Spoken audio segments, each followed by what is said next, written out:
근데 ISA는 저는 이제 온 국민에게는 조금 권해드리고 싶어요. 개인 종합 자산 관리 계좌인데 비과세 통장이에요. 중산층이신 분들은 ISA 계좌 거의 다 활용해야 되지 않나.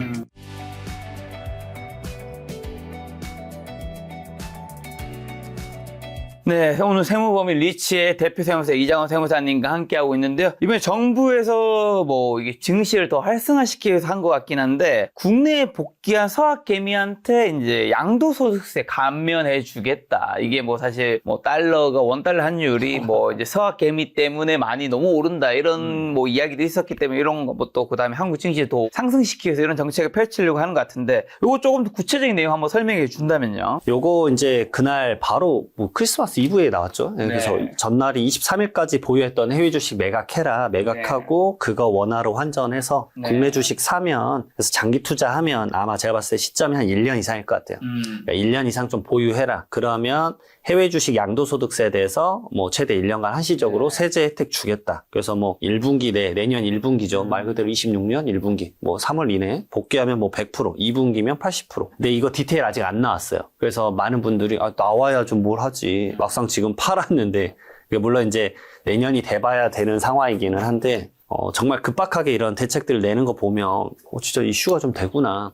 이거 나오고 나서 사실 1480원 환율이 바로 1440원까지 떨어졌잖아요. 그날 하루 만에. 이게 맞나? 이게 가능한 건가? 뭐 이런 생각은 들어요. 근데 이제 이 1년 정도 이상 이걸 보유하고 있어야 되니까 그게 네. 쉽지 않을 것 같고. 그렇죠. 두 번째로는 이제 사실 저도 이거를 이제 많은 분들에게 이제 권유를 했었어요. 근데 네. 이제 댓글이 그거죠. 아니, 양도세 내도 해외 주식은 손실은 없는데, 이게 가능한 거냐. 그렇죠. 퀘스천이다. 그래서, 뭐, 그럼 제가 할 말은 없고요. 그래, 말씀을 드리기는 했죠. 이게 개인의 선택이니까. 그리고 금액도 한도가 좀 있었던 것 같은데요. 한도가 뭐 5천만 원. 예, 뭐 그런 식이었어요. 공제 5천만 원 뭐 이런 식인데, 제가 봤을 때는 더 넓혀줘야 되지 않을까. 사실상 주식도 마찬가지로 이제 약간 거대 개미를 좀 잡아야 되는데, 그 정도 사이즈 잡으려면 좀 더 많이 해줘도 되지 않을까 싶은데, 5천만 원이 엄청나게 큰 니즈일까?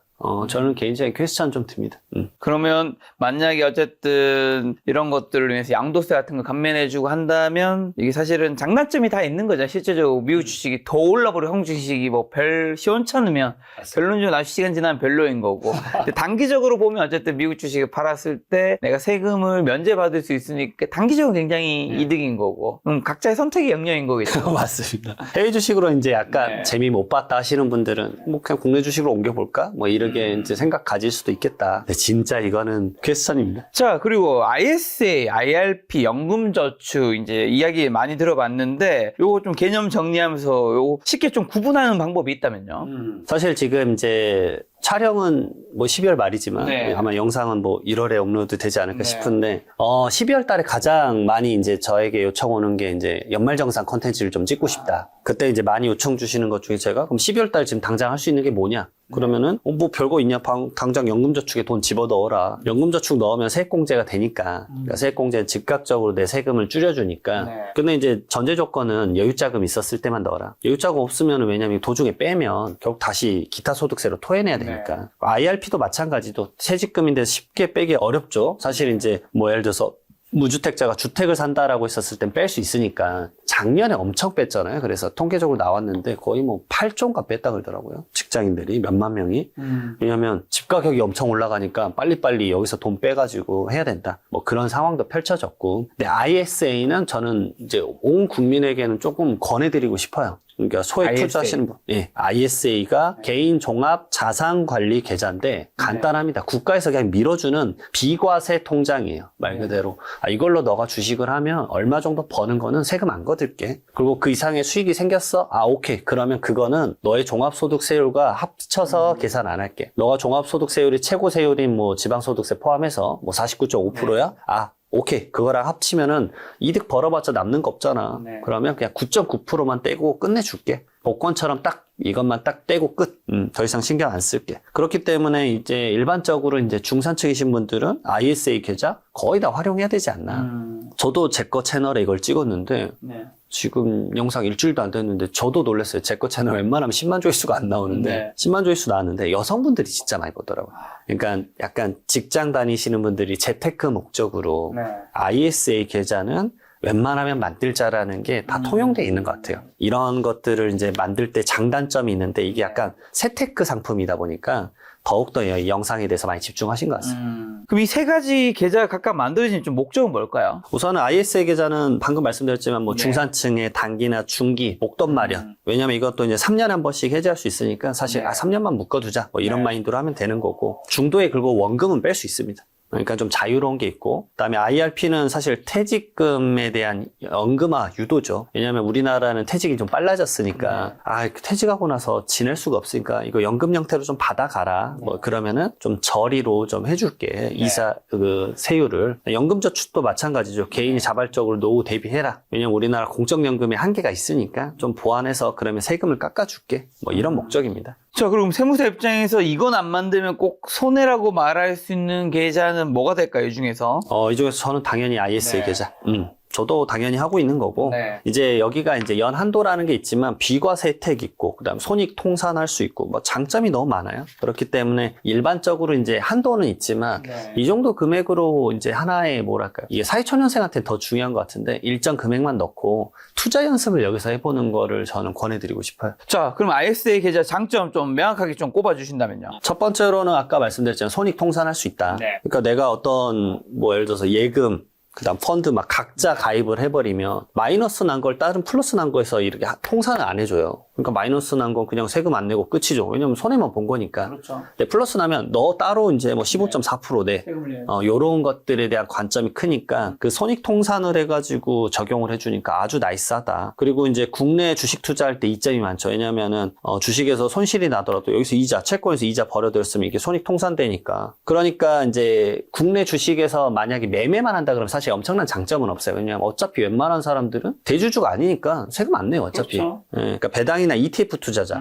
그러니까 직장인분들에게 더 필요한데 직장인분들 사실 개인 투자 막 종목별로 하는 거 와 쉽지 않아요. 쉽지 않죠. 진짜 쉽지 않아요. 두 종목이나 세 종목만 하는 것도 진짜 쉽지 않아요. 근데 막 거기서 뭐 20개를 한다? 그러면 이제 그분은 이제 제가 봤을 때 힘든 거고. 그 다음에 일반 계좌랑 비교를 해보면 네. 진짜 이게 세금 차이가 큽니다. 자, 간단히 좀 예시를 해보면 네. 뭐 일반 예금으로 한다고 쳐볼게요. 그러면 뭐 A, B, C가 있는데 여기 300만 원 이득, 여기 마이너스 300만 원, 플러스 300만 원. 그럼 마이너스 300만 원 그냥 확 날라가고 플러스 300만 원 두 개인 600만 원에 15.4% 원천 징수를 하니까 세금 내면 한 92만 4천 원이에요. 근데 이게 ISA 계좌로 하면 마이너스 300만 원이 플러스 300만 원하고 우선 상계가 되니까 오케이. 그리고 이제 300만 원이 남았죠. 근데 ISA 계좌가 이게 상품이 두 가지인데 200만 원, 400만 원. 근데 대부분의 분들은 200만 원까지는 비과세가 되거든요. 일반형 200만 원이니까. 300만 원 이득 본 거에서 200만 원 빠지고 100만 원에 대해서 아까 말씀드렸지만 9.9% 낮은 분리과세 딱 떼고 끝나면 9만 9천 원이니까 이것만 해도 한 80만 원, 90만 원 차이가 난다. 그러니까 당연히 이걸로 이제 투자를 좀 해라. 그래서 많은 분들이 국내 주식 누가 해요? 뭐 이득을 벌어야 이거 내는 거지. 근데 여기 다 있어요. 그 ETF 상품으로 이제 나스닥 연동이나 S&P 500 연동된 해외 주식 연동된 국내에서 상장한 ETF가 많이 있거든요. 그런 것들 하시면 왜냐하면 개별 종목 힘들다고 하시면은 그런 것들 넣어두시면 차라리 수익 생기고 거기에 대해서 비과세 가져가는 거니까 본인의 수익률 자체가 좀 높아질 수 있죠. 그래서 그런 것들을 조금 잘 활용하셨으면 좋겠다. 네. 만약에 만기 시점에 그럼 손실이 발생했을 때는 좀 어떤 대처 전략을 좀 펼쳐야 되는 거예요, 그러면? 이것도 많이 물어보시는데 네. 왜냐면 이게 얼마 안 돼서 만기까지 도래한 분들이 생각보다 별로 없어요. 그래서 만기 연장이 되면 이제 미실행을 하는 게 네. 미실행하면 안 돼요. 왜냐면 만기 연장했을 때 깜빡하시는 분들이 있는데 이것도 결국 금융상품이라 내가 이게 직접적으로 혜택을 계속 연장을 해야 돼요. 그래야 ISA 계좌라는 게 유지가 되는 건데 이게 깜빡하시는 경우가 많아요. 그래서 일반 계좌로 그럼 넘어가 버려요. 그러면은 누적 혜택 다 날아가 버립니다. 두 번째로 해지할 때는 유가증권 다 팔고 나서 해지를 해야 된다. 거기에 계좌가 있어버리면 시스템상으로 해지가 안 돼요. 왜냐하면 3년마다 이제 이득을 봤으면 해지하라고 제가 많이 말씀드리는 편이거든요. 그다음에 특정 주식을 좀 빼고 싶다. IS 계좌에서 나 뺄게. 이러면은 그때 출고 신청을 해도 되는데 일반 계좌로 옮길 때 당신 이득 본 것에 대한 혜택은 하나도 못 본다. 그러니까 ISA 계좌로 웬만하면 최대한 유지를 하는 건데 손실이 발생했다. 그러면 해지하지 마세요. 왜냐하면 이득 볼 때까지 그 계좌로 우선 운영해라. 왜냐면 이득 봤었을 때 비과세 혜택 받아가면서 해지하는 게 맞지. 그냥 손실 났는데 이거 해지하면 어떠한 영향도 못 받는 네. 거니까 굳이 이득을 못 본다. 그래 말씀 많이 드리죠. 예.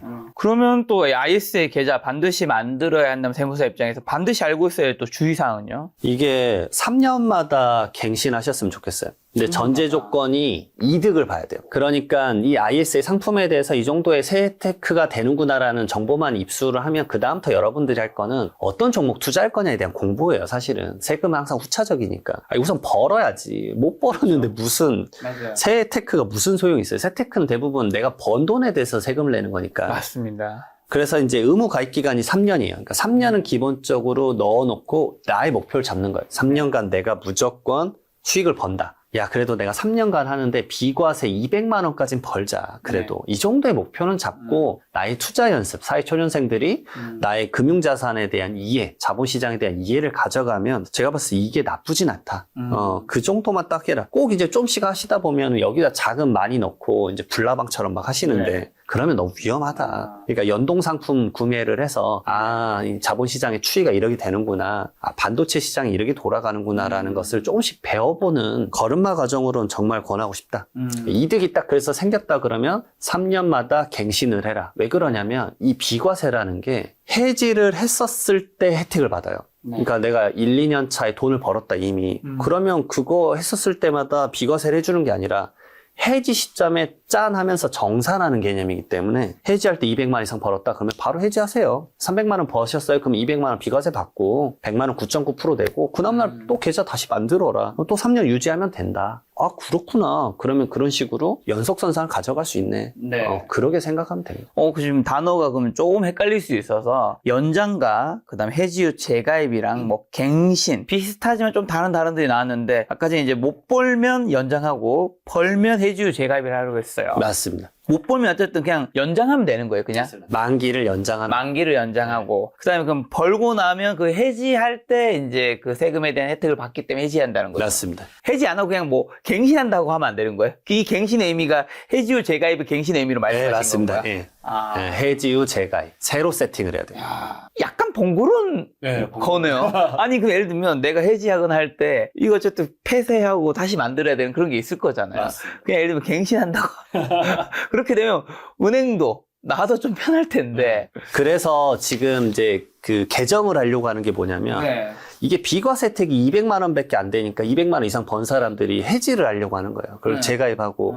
그러니까 그거 자체가 시간 낭비, 돈 낭비잖아요. 사실. 그러니까요. 저 들으면서 드는 생각이 아니 이런 비효율적인 뭔가를 그래서 지금 정부에서 입법을 올리고 있어요. 왜냐하면 ISA 계좌가 이 정도까지 아니었어요. 근데 21년도에 중개형 ISA, 그러니까 내가 과목을 선택할 수 있는, 종목을 선택할 수 있는 시점이 생기고 나서부터 그때 계좌가 제가 알기로 한 170만 개 그쯤이었는데 지금 거의 700만 개까지 늘어났거든요. 그러니까 정부가 세제 개편안을 지금 계속 넣고 있어요. 안 되고는 있는데 예를 들어서 비과세를 그러면 일반형은 500만 원까지 그 다음에 이제 서민형이라고 있어요. 그건 400만 원까지 지금 비과세인데 이거는 1000만 원까지 해주자. 저는 이걸 좀 강하게 좀 말씀드리고 싶은데 ISA 계좌로 전부 다 이렇게 추천을 해서 국내 자본시장 활성화를 하려고 하는 거면 왜냐면 ISA는 국내 시장밖에 못 하니까 그러면 비과세 높여달라. 비과세 높이면 이런 번거로운 일 안 하니까 비과세를 500만 원까지 높이면 3년 지나도 아직 비과세 못 채웠네? 그럼 4년 차 때 해지하자. 요렇게 생각할 수 있잖아요. 그런 관점을 조금 이제 개편이 되면 좋겠다. 그리고 이제 계좌 개설할 때 주의사항 중에 하나가 납입 한도가 연에 2천만 원이에요. 그러니까 많은 돈을 또 넣어서 할 수는 없어요. 그리고 이게 맥스가 5년간 1억 원이에요. 그러면 이제 이런 분들이 있어요. 그래서 이게 조금 아쉬운 게 12월 달에 계좌 만들면 좋은 게 뭐냐면 12월 달에 그러면 2천이 이미 생긴 거고 1월 달에 되면은 또 2천만 원이 생기는 4천이 생기죠. 근데 12월 달에 내가 2천만 원 못 넣었는데 어떡하냐. 100만 원만 넣고 안 넣어도 돼요. 왜냐하면 그 다음 연도에 누적으로 4천만 원을 넣을 수가 있어요. 그래서 그걸로 운영을 할 수 있기 때문에 뭐 예를 들어서 수익률 좋은 거 한 7%짜리 있다. ETF 연동이나 뭐 이런 거 해외 주식 그러면은 4천만 원 7%면 280만 원이니까 사실 비과세 뭐 이미 뚫어버리니까 그런 식으로 좀 생각을 해야 되고 납입 한도도 그래서 높이자는 얘기도 있어요. 이걸 2억 원까지 좀 높였으면 좋겠다. 뭐 이런 얘기들도 많이 나누고 있습니다. 자 그리고 ISA 그럼 수익률은 좀 어떤 게 좋은가요? 이거는 확실히 사람마다 다른 것 같아요. 근데 이제 제가 ISA 다모아라는 사이트가 있어요. 여기 이제 금융위원회에서 이제 사이트 운영을 하고 있는데 거기 가면 어떤 상품들이 몇 년간 얼마의 수익률이 나왔는지 볼 수 있습니다. 그래서 저는 거기 사이트 가셔서 조금이라도 봐봐라. 엑셀이라도 몇 개 다운로드 해보시면 좋다. 근데 ISA가 세 가지 형태인데 뭐 신타격, 일이명, 그 다음에 중개형 이런 게 있는데 신타격이나 일이명 같은 경우는 제가 지금 정확하게 기억은 안 나는데 막 예금 적금에 막 93% 들어가 있어요. 아니 그러시면 ISA를 왜 하냐. 그렇죠. 은행에 적금 넣을 거면. 그러면은 사실상 그냥 뭐 새마을금고나 이런 저축은행이나 거기서 특판 상품이 더 나을 거다 차라리. 이자율이 더 높은 게 낫지. 그래서 그런 관점보다는 저는 ISA 계좌 만든다고 한다면 진짜 웬만하면 주식. 근데 그건 은행에서는 못 만들어요. 은행에서는 신타경하고 일이명만 가능하니까. 이게 증권사에서는 중개형 가능한데 휴대폰으로 다 만들 수 있습니다. 요즘 안 가셔도 되고 신분증으로 이렇게 해서 다 계좌 금방 만드니까 그렇게 만드셔서 운영하는 거 좀 해보셨으면 좋겠고, 저는 개인적으로는 이제 약간 지금 그나마 좀 수익률이 좋은 걸 몇 개 보니까 그 아까 말씀드렸던 뭐 나스닥이나 S&P 500 뭐 이런 연동된 ETF가 좀 그나마 좀 수익률이 좋은 것 같아요. 그래서 아직 개별 종목에 대한 공부가 좀 안 되신 분들은 그쪽으로 먼저 좀 접근을 해보면 좋겠다. 아니면은 이제 신용등급이 높은 차라리 채권을 한다거나 하다못해 예적금은 좀 아닌 것 같다. 그런 말씀 많이 드립니다, 진짜. 자, 세무법인의 리치의 이제 대표 세무사 이장호 세무사님과 함께하고 있는데, 지금 이제 종목, 개별 종목 쉽지 않다는 얘기를 해주셔서 이거 뭐 많은 분들이 공감하긴 할 텐데, 어쨌든 세무사로서 많은 분들, 특히 아무래도 자산가분들 세금 관련된 것들을 절세를 도와주고 계실 텐데, 우리가 돈을 버는 방법이 어쨌든 뭐 근로와 사업, 이거는 이제 사업이라든가 어쨌든 내가 직접 일을 하면서 버는 거 이거 빼고 논외라고, 투자로 간다면 결국엔 뭐 주식으로 버는 사람이 있을 거고 부동산도 있을 거고, 요즘엔 올해는 금은이 굉장히 뜨거웠죠. 맞습니다. 안전자산인데 이렇게까지 안전자산 아닌 것 같습니다. 네. 폭등자산. 그다음에 뭐 채권도 있을 거고, 달러도 있을 거고, 코인도 있을 텐데, 올해는 어느 자산으로 돈을 번 사람들이 가장 많이 찾아오셨는지랑, 플러스로 보셨을 때, 예를 들면 이제 이 중에서도 이 다양한 자산, 그러니까 질문이 두 가지인 거, 세 가지인 건데, 두 번째는 이 중에서도 어느 자산으로 돈을 버는 사람들이 좀 돈을 버는 게 뭐 확률이 높다고 해야 되나요? 뭐 그런 측면. 그다음 세 번째로 마지막으로는 아까 주식 얘기해 주셔서 국내 주식 투자하는 사람도 있을 거고, 해외 하는 사람도 있을 거고, 그다음에 또 개별 종목 하는 사람도, ETF 하는 사람도 있을 건데, 정말 큰 돈을 버시는 분들은 뭘 투자해서 돈을 번 케이스가 많은지 궁금하네요. 우선은 2025년도 약간 정상 개념으로 말씀드리면, 그렇죠. 상반기에는 압도적으로 코인, 압도적이었습니다. 왜냐하면 많이 좋았죠. 네, 많은 분들이 얘기하실 거예요. 코인은 세금도 안 내는데 세무사를 왜 찾아가 이러실 건데. 그렇네요. 네. 세금 안 내잖아요. 네. 완전 그거 이제 별개의 얘기인 것 같아요. 왜냐면 저는 이제 마이크로적으로 절 찾아오시는 분들 통계를 말씀드려 보는 거니까, 네. 이제 이런 시각도 있구나 하니까 그분들이 결국 어느 정도 자산을 벌면 부동산. 네, 그렇죠. 왜냐면 코인은 시즌이 이제 짧다고 다 알고 계세요. 네. 그러니까 빨리 좀 셀링을 하시는 것 같아요. 네. 뭐 예를 들어서 저는 이제 제 개인적 관점이긴 한데, 비트코인이 전고점 뚫으면 저는 웬만하면 다 팔아버려요. 그리고 다시 떨어지면 삽니다. 저는 사실 이번 시즌 때 1억 7,500에 다 팔아버려요. 네. 그냥 다 던졌어요, 그때. 완전 네. 장난 아니네요. 그리고 저는, 물론 이제 이게 오래 갈 줄 알았어요. 그래서 저는 2억 원까지는 갈 것 같은데, 그래도 어깨에서 팔자 이런 느낌이었는데, 와. 근데 이제 유동성이 자체가 많이 늘어나니까 코인 시장도 예전과 좀 패턴이 확실히 바뀌더라고요. 네. 그래서 지금 이제 좀 주춤을 한데, 네. 그러면 다시 어느 시점 되면 들어가야겠구나, 이런 생각을 개인적으로 하고 있고, 네. 이미 코인 관련된 세금 강의가 생각보다 많습니다. 저도 계속 월마다 가고 있고요. 네. 그러면 무슨 코인이 세금이 있느냐? 왜냐면 거기서 번 본들을 어디로 가냐면 부동산으로 갑니다. 네. 아니면은 그분들이 워낙 주식을 또 잘하세요. 왜냐면 코인하고 주식은 이제 연동성이 좀 생긴 것 그렇죠, 같더라고요. 그렇죠. 약간 패긴 느낌이 생긴 것 같아서 같이 하시더라고요. 그래서 코인 정리하고 해외 주식으로 넘어가는 경향도 있어서 상반기에는 정말 코인이 많았어요. 네. 그 다음에 하반기는 부동산. 하반기 진짜 부동산이 뜨겁죠. 뜨거웠습니다. 활활 탔고, 그 다음에 이제 저를 찾아오시는 분들을 보니까 자산을 많이 이루시긴 분들은 부동산이 확률적으로는 아주 높았던 것 같아요. 그렇죠. 예, 이게 어쩔 수 없는 게, 부동산은 유동성 만드는 게 아주 오랜 시간이 걸리니까 강제 장기 투자. 예, 강제 장기 투자 될 때가 많은데, 지나고 보니 잘 됐네, 네. 이런 경우가 많았어요. 그래서 부동산에 대한 이제 세금 고민하시는 분들이 압도적으로 절 많이 찾아오고 있고, 주식은 생각보다 이제 절 찾아오실 일이 많지도 않죠. 왜냐하면 세금이 워낙 심플하니까. 그렇죠. 그리고 주식은 사실상 하시는 분들은 이제 종목을 많이 하진 않았던 것 같아요. 그리고 딱 특정 종목 위주로만 딱 팔겠다. 집중 투자. 예. 제가 아시는 분은 한 종목만 해서 300억 버신 분도 있어요. 다른 종목 안 하시더라고요. 그냥 난 하나만 할 거예요. 그냥 샀다 팔았다만 조율하시더라고요. 그래서 저렇게 해도 돈을 버는데 일개 나 같은 주식 모르는 애가 막 5종목 하는 게 말이 되나 그런 고민을 항상 했었고 그래서 종목은 2개 이상 하면 안 되겠다 나는 그런 생각을 많이 했었습니다. 그러면 혹시나 이건 그냥 재미로 드리는 겁니다. 여러분 세무사님이니까 사실 투자 전문가 쪽은 아니죠. 다른 쪽 전문가이신 건데 주식, 부동산, 금은 뭐 채권, 달러, 코인 다양한 자산인데 2026년에 좀 뭐가 뜨거울까요? 어렵다. 네, 뭐 또 세무사님 입장에서 바라보는 투자법도 있을 수 있는 거니까요. 뭐 여러분. 부동산은 떨어지진 않을 것 같아요. 웬만해서는. 네. 근데 이제 특정 지역인 것 같습니다. 왜냐하면 서울 수도권의 부동산은 이제 계속 지속적일 것 같고 좀 더 다른 시각이긴 한데 주택보다 비주택이 이제 올라갈 것 같아요. 주택이라 하면 대부분 이제 상장 주식으로 속하는 이제 아파트가 엄청나게 올라갔었는데 이제 그 올라간 것에 이제 더 탄성을 받을 수 있긴 하겠지만 이제 규제가 대출 규제나 이런 게 이미 많아졌기 때문에 이제 비주택 쪽으로 조금 더 쏠림 현상이 좀 생기는 것 같고 근데 이제 거기를 접근하신 분들이 많지는 않아요. 압도적으로 수는 적습니다. 왜냐하면 기본 이제 덩어리가 너무 크기 때문에 쉽게 접근을 할 수가 없고 그다음에 비주택은 말 그대로 리테일 거기에다가 어떤 콘텐츠를 집어 넣을 거냐 문제인데 이걸 넣을 수 있는 분들이 많지가 않아요 사실. 근데 이제 지금 문의가 많으신 분들은 나 사옥을 할 건데 사옥을 하면서 아니면 내가 공장을 할 건데 공장 사는 김에 거기서 제조업도 하지만 부동산 가격도 올라갈 것 같다. 이거 어떻게 보세요 하면 저는 그렇게 본다. 근데 지역이 어디냐에 따라 다르다. 뭐 화성 용인이면 오케이. 근데 그 지역을 벗어났다? 약간 저는 퀘스천입니다. 뭐 이렇게 말씀드릴 수밖에 없을 것 같아요. 그다음에 나머지 금이나 은 저는 좀 사고 싶어요. 진짜 있으면 사고 싶을 정도로 이건 더 올라갈 것 같아요. 왜냐면 좀 지나면 이제 금에 또 뭔가를 연결한 코인이 나올 수도 있고 다양한 상품이 나올 수 있기 때문에 이런 것들 좀 유념하고 그다음 26년에는 스테이블 코인 이걸로 사업하시는 분들이 이 스테이블 코인을 활용을 해야 되겠구나 하는 생각을 무조건 하셨으면 좋겠어요.